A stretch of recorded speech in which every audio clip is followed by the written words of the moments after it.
Daylight Saving Time, DST, in the United States began on Sunday, March 8, 2026, when clocks were moved forward by 1 hour at 2 a.m. local time.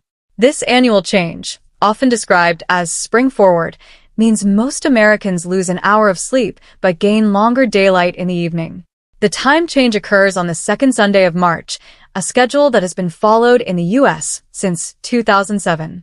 By moving clocks ahead, daylight that would normally occur earlier in the morning is shifted to the evening hours. As a result, people experience later sunsets and brighter evenings during the warmer months. How the time change works. When daylight saving time begins, clocks jump from 2 a.m. to 3 a.m., effectively skipping 1 hour. This shift gives people more daylight after work or school but reduces morning daylight. For example, after the time change in some U.S. cities, the sun rises about an hour later and sets about an hour later than the previous day. Daylight saving time will remain in effect for most of the year.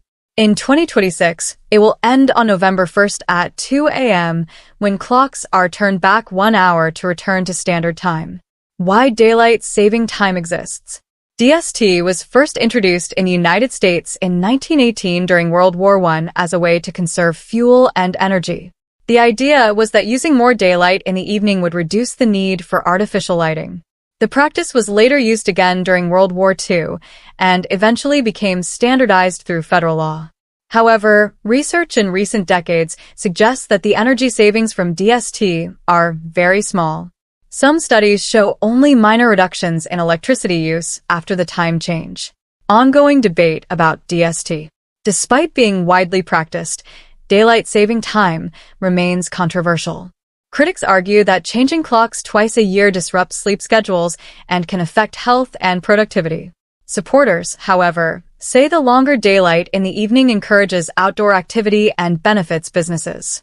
There have also been legislative efforts to make DST permanent. For example, the proposed Sunshine Protection Act would end the twice-yearly clock changes and keep the country on daylight saving time year-round, although it has not yet become law.